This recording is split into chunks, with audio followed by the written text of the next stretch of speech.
আমরা যদি আমাদের উপর অর্পিত দায়িত্ব সঠিকভাবে আমরা পালন করতে পারি, নিশ্চয়ই আমরা এই যে প্রায় 20 কোটি মানুষ দেশে, যে 55,126 বর্গ মাইল, যে দেশটি নিয়ে আমরা গৌরব বোধ করি, যে দেশটিকে আমরা আপন মনে করি, যে দেশটিকে আমরা আমাদের প্রথম এবং শেষ ঠিকানা মনে করি, এই দেশ এবং এই দেশের যারা নাগরিক, তাদের আমরা ভাগ্যের পরিবর্তন করতে সক্ষম। আমরা রাজনৈতিক দল হিসাবে আমরা যে ম্যানিফেস্টো জনগণের সামনে উপস্থাপন করেছি, সেই ম্যানিফেস্টো স্বাভাবিকভাবে আমরা বাস্তবায়ন করব।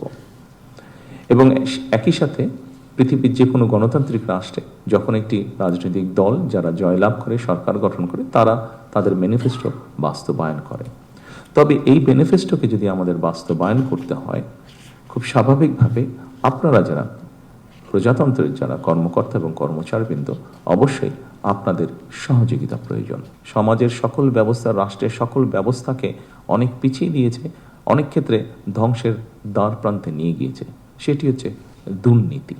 আমি আমার রাজনৈতিক সরকারের পক্ষ থেকে আমি দৃঢ়ভাবে বিশ্বাস করতে চাই, এখানে উপস্থিত যে সকল প্রজাতন্ত্রের কর্মকর্তা কর্মচারীবৃন্দ আছেন, আপনাদের পূর্ণ সহযোগিতা আমরা ইনশাল্লাহ পাবো, এটি আমরা দৃঢ়ভাবে বিশ্বাস করি। আমরা সেই রাষ্ট্রটিকে গড়ে তোলার চেষ্টা করি, যেই রাষ্ট্রটিকে ঘিরে বাংলাদেশের মানুষ আশার আলো দেখতে পাবে, যেখানে এগিয়ে যাওয়ার স্পৃহা, সাহস, উদ্দীপনা মানুষ পাবে।